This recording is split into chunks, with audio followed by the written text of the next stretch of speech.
Magandang hapon mga kabayral. Nandito na ang full video ng speech ni Pangulong Duterte kaninang umaga. Isa sa mga highlights ng kanyang speech, ang pinapaaresto at pinapadetain ni Pangulong Duterte sa pulisya ang sino mang mahuhuling hindi nakasuot ng face mask ngayong may COVID-19 pandemic. Tutok lang po tayo sa video na ito para malaman ang buong detalye. Kung di pa kayo nakasubscribe sa ating channel, mag-subscribe na kayo with the notification bell button for more news, updates, and replays.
A very limited meeting for tonight. But what is really would be the main agenda is the discussion of the continuing increase of COVID patients in our land. So education. Yes, ma'am. Take your time, ma'am. Yeah. Everything. During our last meeting last Monday, you asked us to present a formal proposal on the advantages and disadvantages of having limited face-to-face learning at this time, pero limited only in areas where there is low-risk assessment and where there is compliance with the requirements of the Department of Education, as well as compliance with the minimum health requirements of the department. Yes. Only I in these now places. remember Not it. for everybody, only for those which are considered low risk. And if there is face-to-face, it will not be for the entire 5 days of the school week. It could only be 1 day or 2 days, and the sessions could be limited to the most important things that a child should learn. And it is now being done. LaSalle did it. They started last June. And there's a very small school in Siquijor. It's also started last June, also with limited face-to-face, and it's working. So the local government officials have been writing us, and international schools also have been writing us and requesting if we can allow limited face-to-face for those who will be able to take the necessary precautions. And so we have submitted, Mr. President, to the Secretariat both a PowerPoint presentation as well as a text describing how it's going to be done. Yeah. Yeah. So we are complying with your instructions. And if I may divert, because a while back you were talking about medicine, we have Filipinos who finished medicine in Russia, and they are practicing in the Philippines. My niece finished her studies in medicine in Russia for 7 years in the Russian language at the top of her class. and she's now provincial health officer in Catanduanes, and there are several more. There was a period when Filipinos went to Russia, but without the usual official arrangements, and they finished, and some of them are back, so they can really vouch for the high quality of medical education. But to go back to face-to-face, I am just submitting. You may not have time anymore at this hour to listen to the presentation. No, I have. Okay. Well, Yes. Can I please? I Yes. must listen to you, not only find the time. We are very pleased and happy to report that in terms of the public and private school enrollment total, in spite of the combined impact of COVID as well as the destruction on the economy, the downturn of the economy, we were able to achieve 77% of the total enrollment compared to last year. Sa public, 90% of our students last year ang naabot natin. So, in spite of these two very difficult situations na kaya natin, ang ating problem is with the private school enrollees kasi only 27% have returned. And we now have this, what I describe as the phenomenon of private school students migrating to the public school. Ang latest number is 347,860. And this is because, Mr. President, the private schools have been affected by the downturn in the economy. Dahil parents who lose their jobs cannot already fund the studies of their students. So I also have presented a timeline when we all started. We started our work April, May 28, that's when you express support for blended learning. And when you gave instructions that you will not allow face-to-face learning, we also correspondingly took out from our learning continuity program the face-to-face learning portion. But right now, Mr. President, we are receiving many queries and many requests from local chief executives, from legislators, private and international schools. There are 71 international schools all over the country, and they are requesting if limited face-to-face classes can be held. I have here a few slides which I will not repeat anymore, wherein we showed that children are not as badly affected by the COVID phenomenon as the adults, especially the elderly.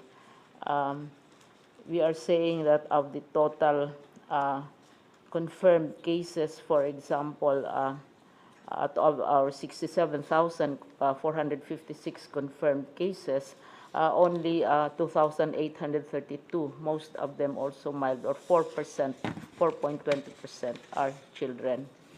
And in terms of our records, Mr. President, we only have 16 recorded deaths of children, which is 0.87% of the total deaths as of July 19, Mr. President.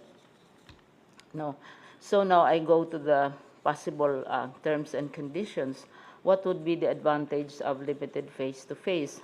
Well, both the learners, our students, and our teachers are familiar with face-to-face learning, so they will not have difficulty adjusting. Administrative costs will also be lower, and also the limited face-to-face classes closes inequality gaps. Kasi kung we rely, for example, heavily on online learning, then you will have equity problems for those who may not have access to digital equipment. And also, this is the most important, when we teach our children, we teach them not only about facts, about knowledge, about philosophies, about history, but we teach them how to deal with their fellow human beings. And that can only be attained to a great degree by face-to-face interaction among children, especially as they are young. Now, some of the disadvantages are, of course, the health risks. That's why we want to limit very strictly the implementation of face-to-face, and also the administrative costs, because maintaining the health standards and so on, and also of our own buildings will also be costly for us. Now, what are the possible terms and conditions which we can impose, aside from the fact that those who will be allowed to do so should be at the lower risk assessment? So we say that the first condition is that it can only be allowed in low-risk areas, or those at least under modified general community quarantine in the transition phase. But it has to be on a case-to-case basis, as advised by Secretary Galvez. The next is, we were thinking that up to January 2021, during the third quarter, we can start allowing. Between August and at present, we will be assessing the schools. Secretary Galvez advises us to make physical inspections of the facilities of the schools. So we can do it up to January, but as I said, Lasal already is into it since June, and then the little island of Siquijor has been quietly having its own version also since June as well. Now, what are other terms? We are saying, for example, Mr. President, that we should be coordinating not only within DepEd, but the LGUs concerned, because they are the ones asking for it mainly, and the local health authorities. And then the fourth condition that we would like to impose is we have to have stringent health standards, especially at this time. We were thinking perhaps August, no, but with the new developments, the numbers, and so on, we should be imposing stringent health standards as suggested by the Department of Health and also by AITF. And some of these will take time, like preparing the buildings, making sure that social distancing will be observed, and also how do we do physical education. And there's also advice that we have to, but this will not be difficult for our public schools kasi hindi naman sila air-conditioned, dinidiscourage ang air-conditioned classes, etc. And also, number 5 takes into consideration very seriously the advice of Secretary Galvez and Secretary Anyo that we have to have a joint inspection. It's not automatic. Kung low risk ka, pwede ka nang mag-open. No, they have to be inspected. And I was saying that DepEd, since the time of your mother, is structured in such a manner that you have people down to the principal level, the superintendent, and so on, who really know what is the situation at the frontline level. So we want to follow the advice of the National Task Force. So in summary, Mr. President, for basic education, we are saying that maybe we can allow limited face-to-face learning, but to be strictly regulated in the light of present conditions. So we have to listen to at least 4 agencies which would have an interest in the matter. 1, the location of the schools have to be assessed as low risk, but that is only the first step, Mr. President. Secondly, our schools have to be friendly to the idea of face-to-face during the time of COVID. Like, we cannot allow schools with very small classrooms. Kung small ang classrooms, we have to adjust the number of students in a class, maybe 10 per batch and so on. And then they have to be in good state of repair. They are safe kasi dumaanan ng mga bagyo, may lindol, may putok ng bulkan, and we have to make sure na even if they are safe from COVID, they might not be safe also from weak or weakened buildings of ours. So kailangan din standard and physical condition ng aming schools.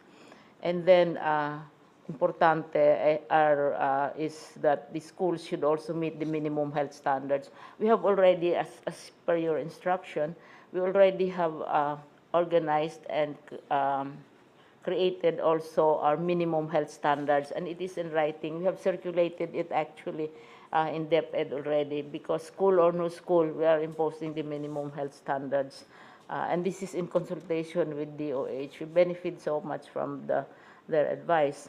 And then fourth, the host local government, because they are largely the ones who are asking for this, aside from the international schools, they have to be ready to support financially the schools, because they have the SEF. SEF is a national tax on real property, 1% of which should go to education, and which the provinces collect. So it's a national tax. It's our national tax, which the provinces are collecting, yung SEF, the Special Education Fund. So they have to be prepared to help finance the needs of these schools. So itong apat na conditions, Mr. President, have to be fulfilled before we allow limited. The accent is on limited, because the public is reaction na may mem pa sa Secretary of Education na I said daw patay kung patay, pero kailangan magklase, which of course is not, I would not be capable of making such a statement. It is widely circulated, and so this is very important to us to continue the learning process, but at the same time assure the safety of our students. So ayon, Mr. President. And then we have a written text also about this presentation. So ayon, for your consideration. Limited lang talaga, sir. Like, those who are asking are like Siquijor or like the Nagat Islands, Siargao. They're the ones who probably halos zero level, and then local governments who are now declared as low risk. Yun, sila ang I'm with you on this. Thank you. Let's try to make ourselves productive, even how constricted the times are. Okay ako sa ano. Thank you. Thank you, Mr. President. Any other report that yung General Galvez, you want to say something? Ang ano nito is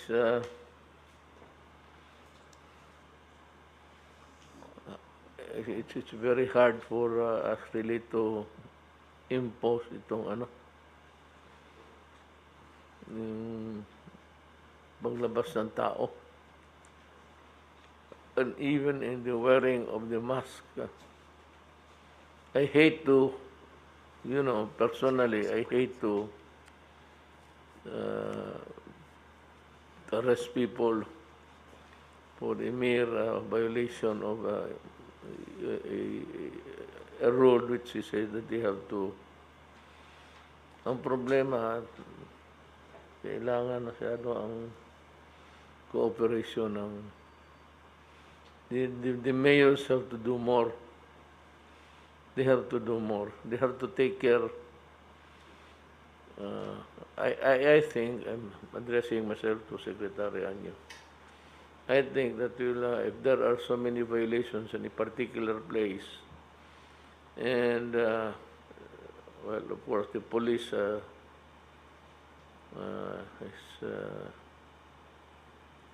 lacking in the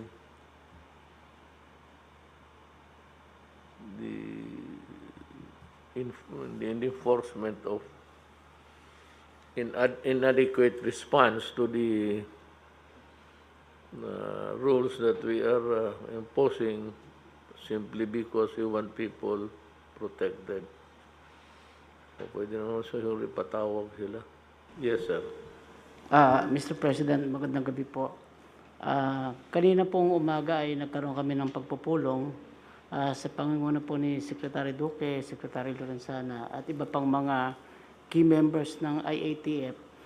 Kausap po namin yung mga opisyales ng ULAP, kasama po yung League of Provinces, League of Cities, League of Municipalities at Liga ng mga Barangay at lahat po ng mga governors at mayors na under po ng GCQ. At maganda po ang naging resulta naman ng pag-uusap.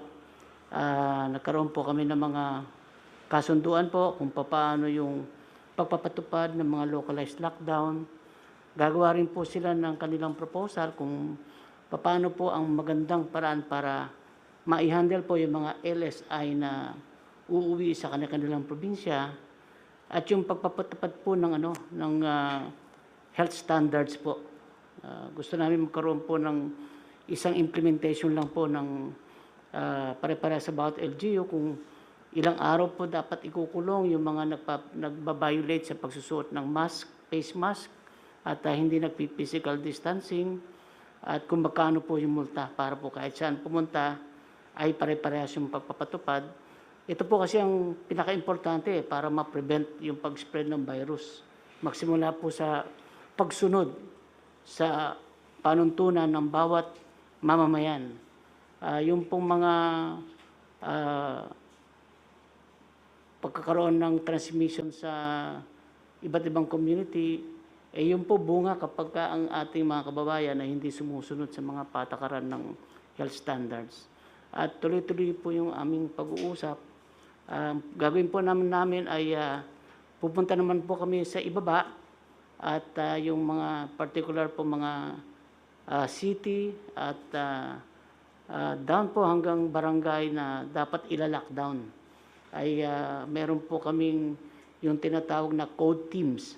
Ito po yung coordinated operation to defeat epidemic. Yung mga expert po ay pupunta doon sa ibaba at tutulungan po talaga yung ating mga mayor sa pagpapatupad ng lockdown.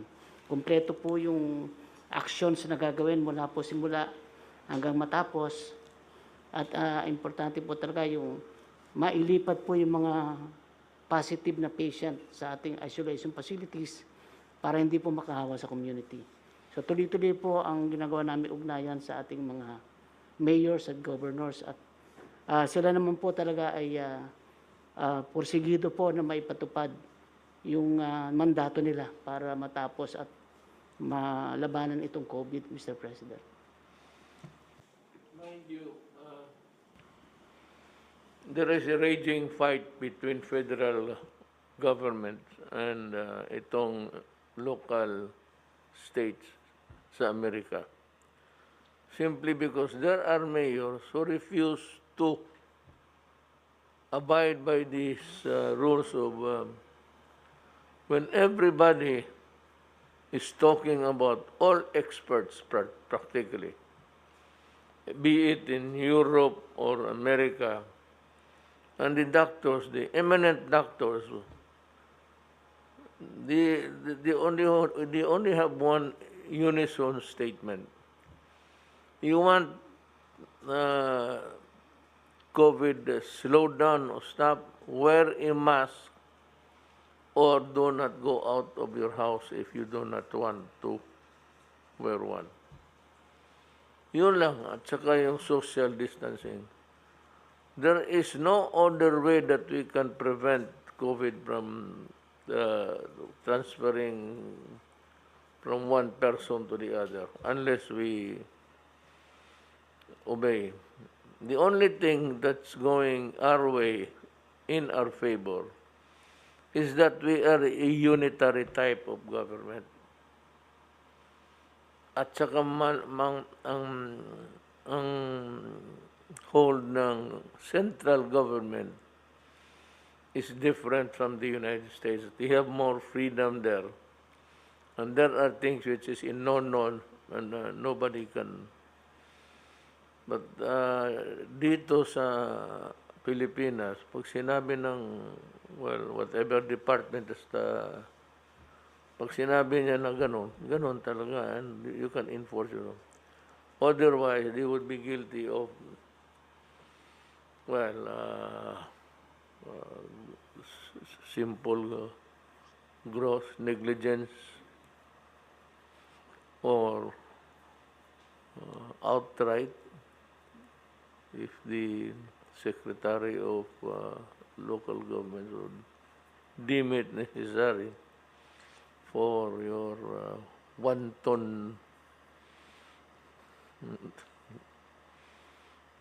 then you can be suspended. And as a matter of fact, you can be terminated. Yan na ang nakapabot sa...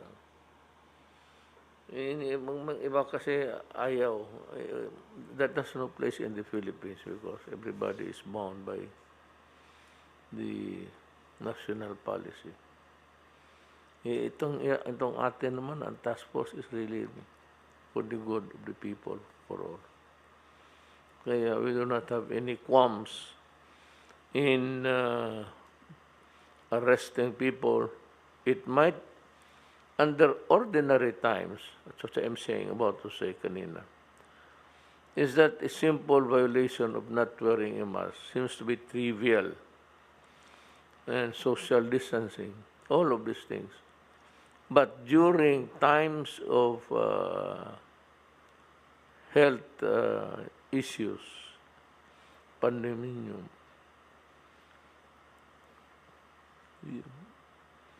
you can, because it can be a serious crime. Transmitting your... The theory is that you are the carrier. That is why you should wear a mask so as not to pass on the infection to the other guy. Baliktad ang psychology dyan para talagang nawala sila. So, we'll have to ask our police to be more strict. Sa hulihin talaga. A little shame would put them on notice forever. At sino ba naman gusto mo mahuli ka? But if you are brought to the police station and detained there, that would give you a lesson for all time. So, gano'n na. At saka makikita nila.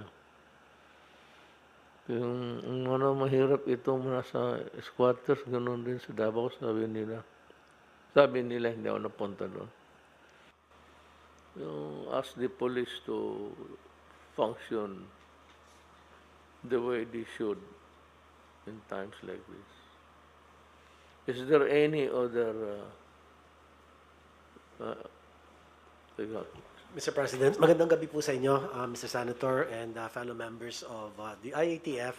Kanina po nagpulong kami ng gaya po ng nabanggit ni Secretary Ed Año, ang mga kinatawan po ng Union of Local Authorities of the Philippines at ang League of Provinces of the Philippines at ang mga League of Municipalities at iba pa pong mga associations or leagues, no, na binubuo po ito ng mga iba't ibang mga local chief executives, governors, and mayors. At kanina po ginamit namin ng pagkakataon na ibahagi sa kanila ang mga karanasan na magagandang mga karanasan ng atin pong mga ibang local chief executives, yung pong kanilang best practices. Ang isa pong halimbawa dito yung sa Baguio City.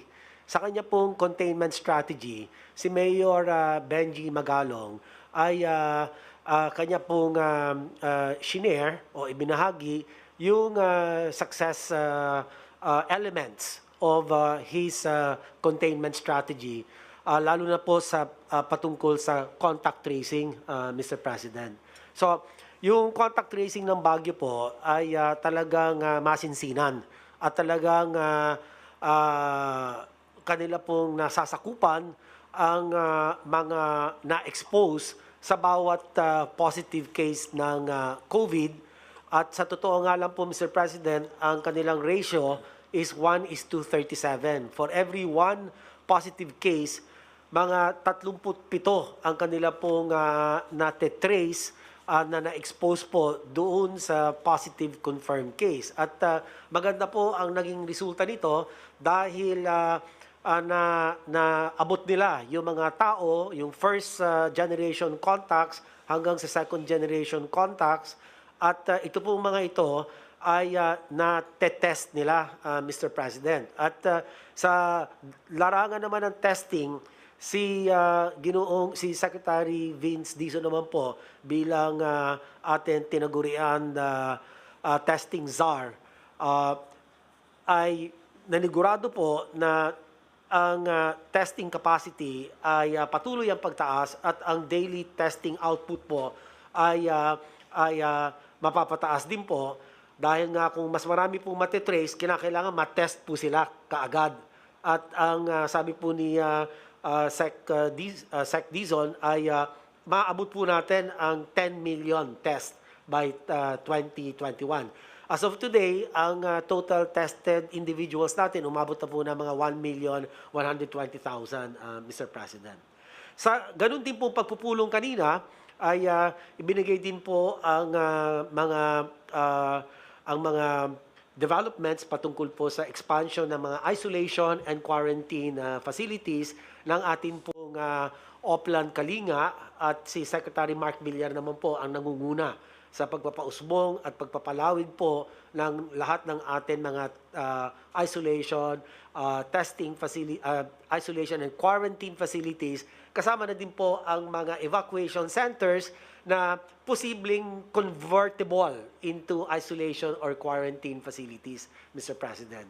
At kasama din doon po amin na ipinaulat kay Yusek Bong Vega ang bago pong luklok na atin Undersecretary of Health na tutukan po at buuin yung atin pong One Hospital Command system para ang referral system po ay maging maayos mula sa level 1, level 2, and level 3 hospitals and related facilities. So, maganda naman po ang naging resulta ng aming pong pagpupulong, although there will be additional meetings so that we will be able to solidify the agreements and the recommendations po na we arrived at in this morning's meeting. So, yun po ang report, yung 4 sa contact tracing czar ni Benji Magalong, ang testing czar po natin na si Secretary Vince Dizon at ang ating Oplan Kalinga isolation quarantine czar na si Secretary Mark Villar, and last but not the least si Yusek Bong Vega of the DOH, who will take charge of increasing bed capacities for critical and severe cases. Kasi alam niyo po, Mr. President, ang isa po sa ating pinupuntirya rito ay hanggat sa maaari, wala sanang mamamatay, Mr. President. So yung early detection, napakamahalaga po rito at ang clinical management, kinakailangan po clinical best practice management of all COVID cases across all the clinical spectrum of the COVID cases. So ito po, naging mabunga po ang aming pong meeting kanina, Ginoong Pangulo, at ifa-follow up po ito through a recommendation that will finally be approved by the IATF on Monday next week po. So yun lang po ang karagdagan ulat patungkol po sa ating pong mga meetings. At in fact, nag-meeting din po kami last Saturday, Mr. President, ng mga bilang na mga punong lungsod ng NCR na kung saan po medyo hirap po sila sa kanilang containment strategy, at pinakiusapan po namin sila na sabihin sa amin kung ano po yung mga kanilang tulong na kinakailangan para maayudahan po ng national government. At doon na nga po ay nakapagbigay po tayo ng suporta, not only in terms of technical support but also in terms of direct assistance, testing, quarantine facilities.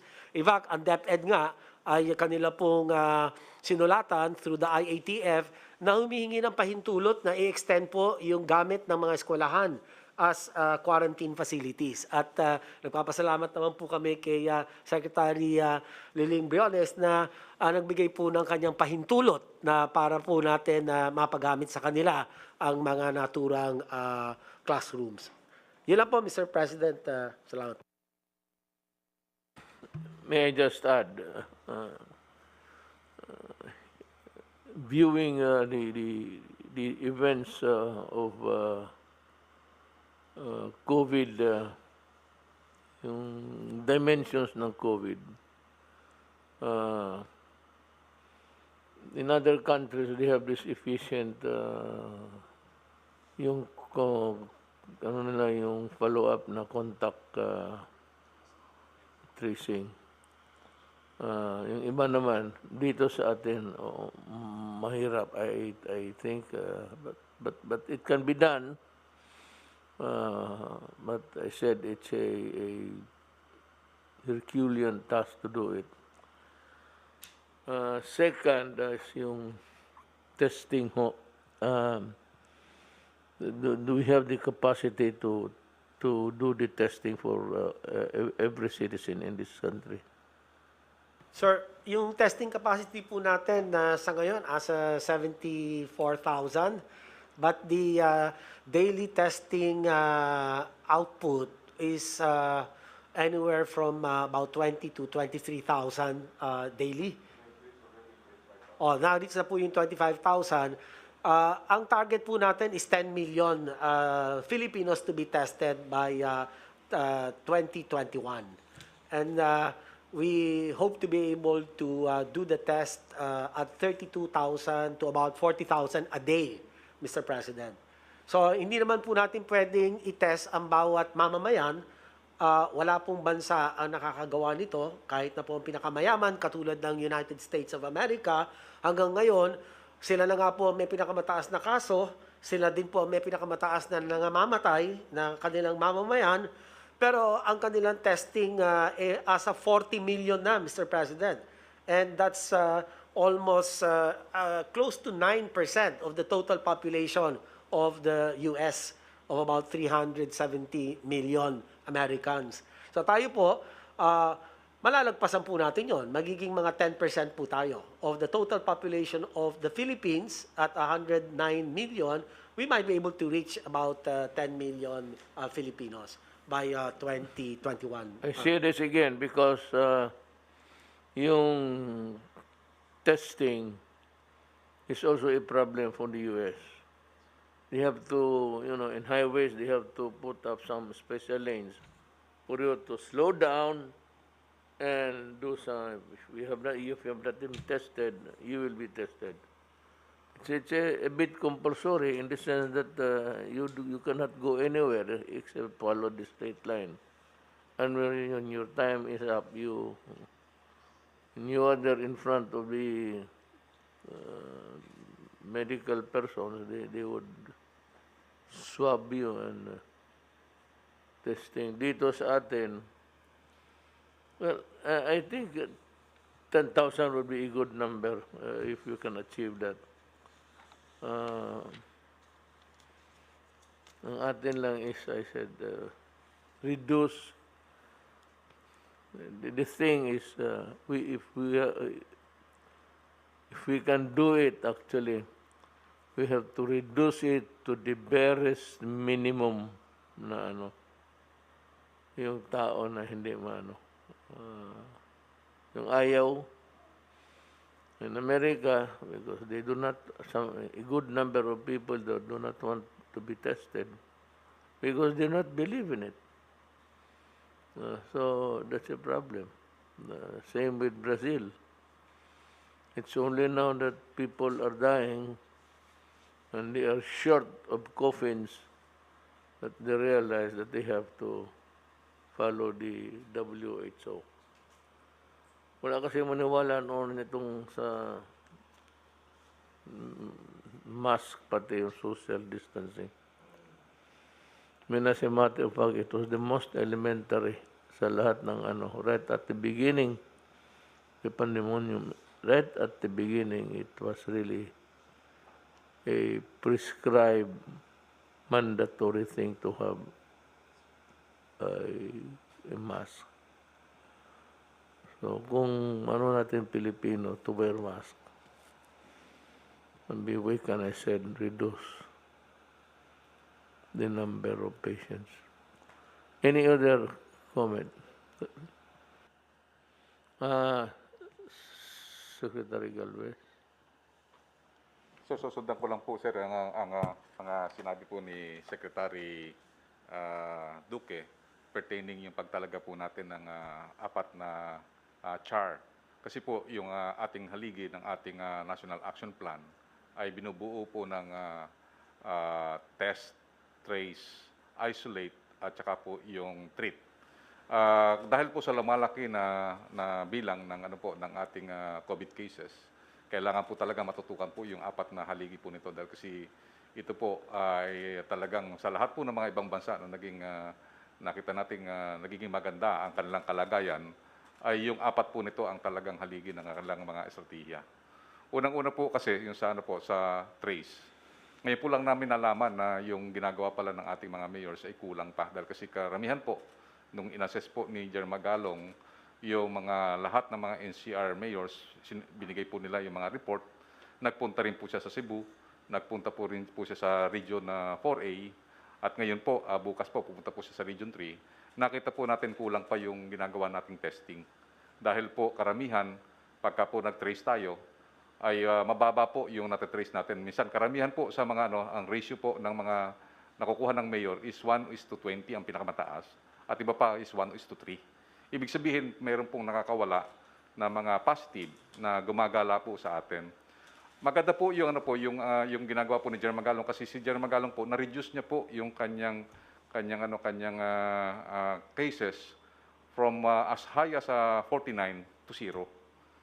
So talagang naisiro niya po yung yung mga cases niya and for almost 2 weeks wala po siyang new cases. At titingnan po natin yung kanyang kakayahan. Ito rin po ang pinaka-basic ginawa ng Japan. Ang ginawa po ng Japan is how to follow the trail of the TB, mga infectious diseases. So ang ginawa po ng Japan, pinalakas po nila yung tinatawag nilang more than hundreds of BHERTs, yung mga community facilities. Yung BHERTs po natin, ito yung tinatawag Barangay Health Emergency Response Teams. Ito po yung talagang kung tutusin natin, yung sa Cebu experience po natin, yun po ang pinalakas po ni General Simato. Nung kinausap niya po yung 80 na barangays ng Cebu, gumanda po ang kalagayan po ngayon ng Cebu.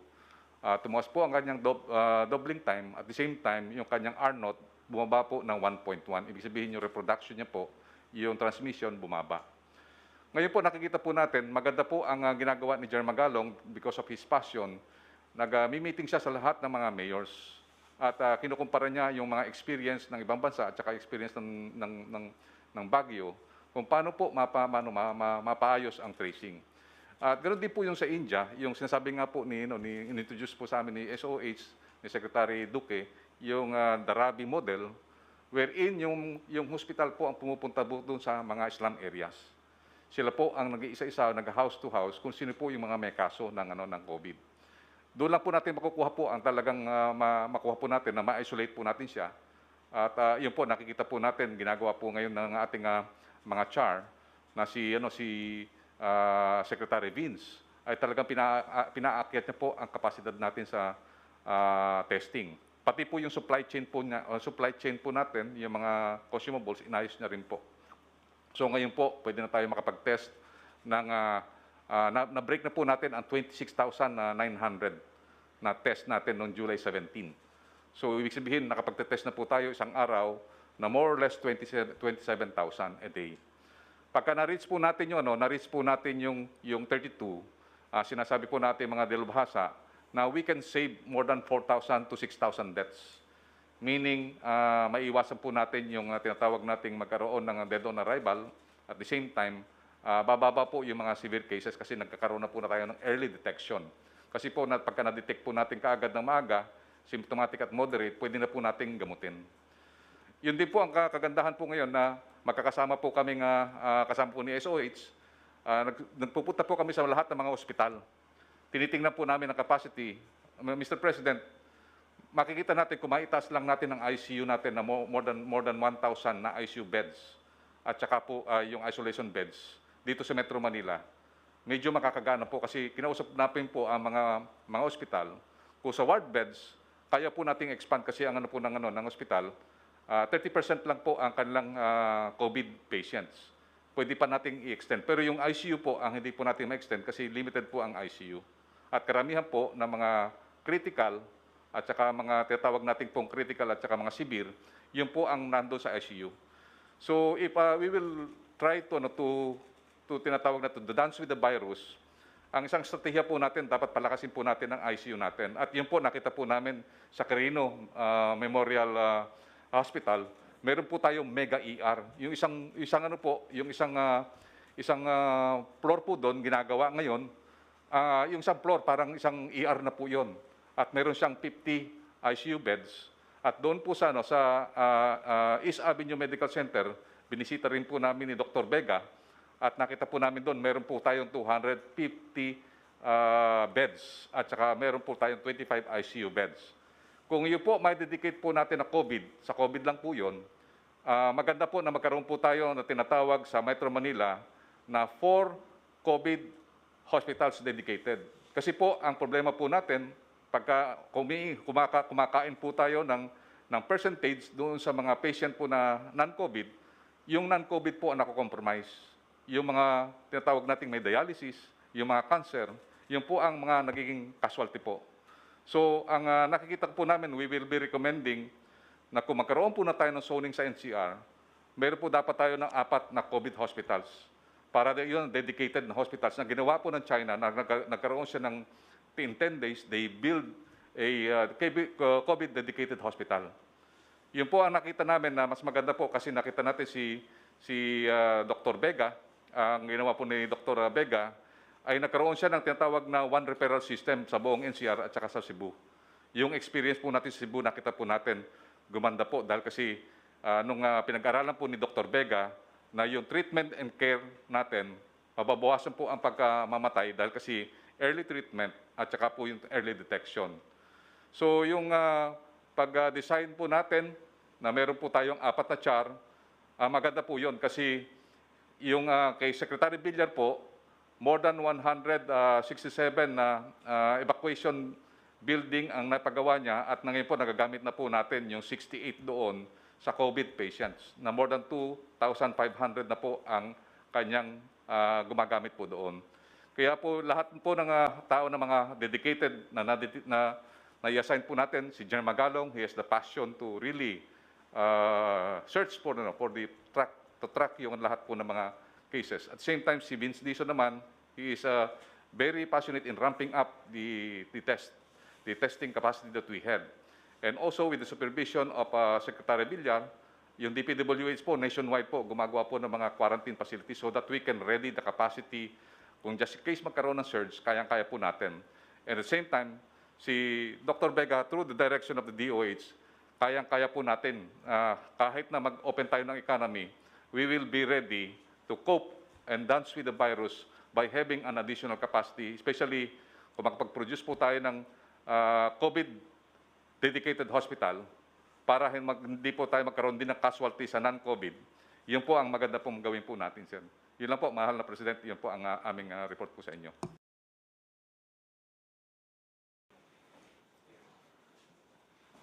My countrymen, we continue to meet regularly to talk about our problem. Perhaps our number one problem today is the COVID. I am as mad as you. Galit ako, pareho tayo sa nangyari. And ginusto ninyo na buksan ko na ang puwerta.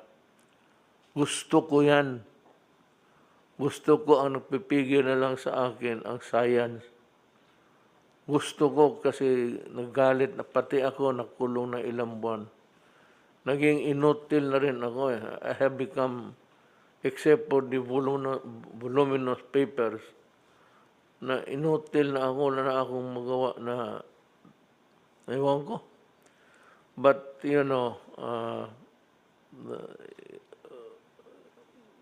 COVID is COVID. Alam ninyo, sa Amerika, sa ibang lugar, for those countries, pati China nga too early, maaga sila binuksan. Sinabi sila ng WHO, wag. Binuksan nila, ngayon nagbalik sila, parang second wave. America is still number one, with so many thousands dying. Hindi ito biro, hindi naman ito sabihin mo imbento, makikita mo naman sa TV at binabalita naman dito sa atin. So we are trying our best.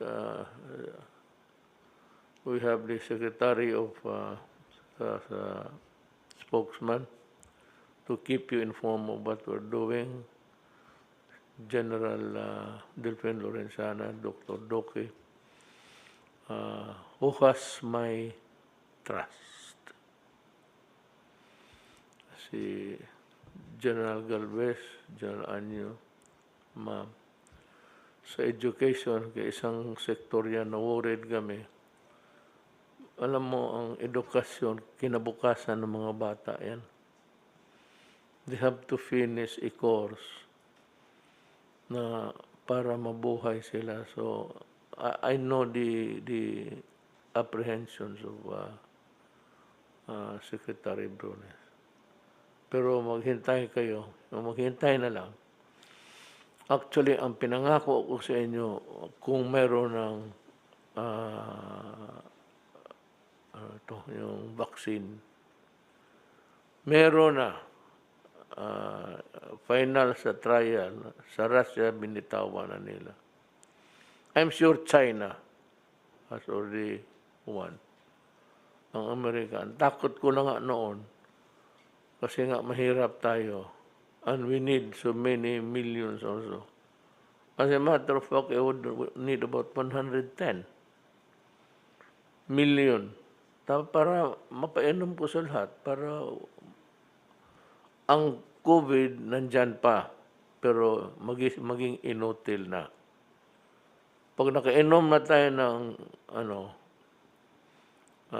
vaccine, yung influenza, yung H1N1, nandyan yan sila. Pero pag nakainom ka na ng vaccine, purnada na yan sila. But they remain on the air, but we are immunized already. So, maghintay lang kayo ng konti.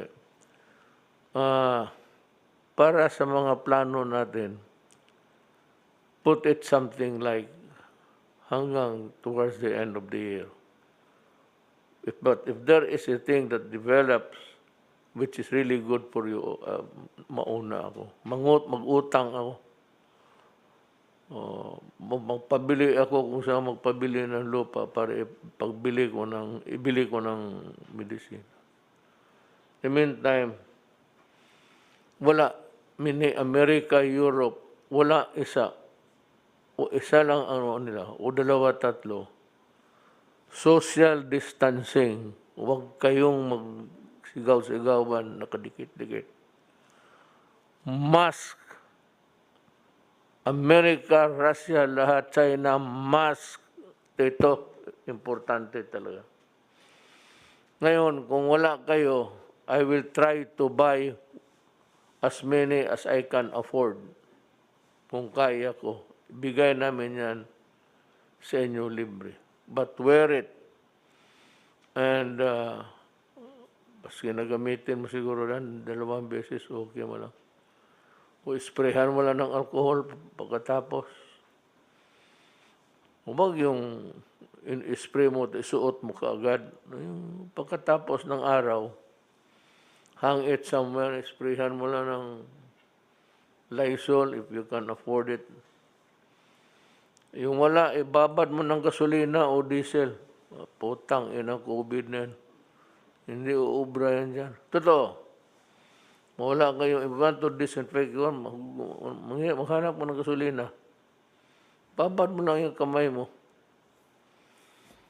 Layo mo lang kay baka wag sa loob ng bahay ninyo. In the meantime, ang importante talaga dito is your perseverance. That's the word. You must persevere during this time. Simplihin ko, patience.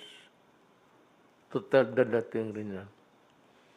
Marunong ang Diyos. Alam niya hindi tayo niya pababayaan. Especially Pilipinas kasi Kristiyanos tayo. So, magsakripisyo lang tayo ng konti. Total, ang ating idol, nagsakripisyo man rin. Pinaghampas-hampas, ipinako pa sa krus. Tayo pasimba man lang. Luhod-luhod ganun dyan. So, dedicate it to the Lord that you also suffer for the country. Maraming salamat po. Kayo mga kabayral, anong masasabi nyo sa speech ni Pangulong Duterte ngayong araw na ito? Just leave a like and comment down below. Thank you, God bless, and stay safe po kayong lahat.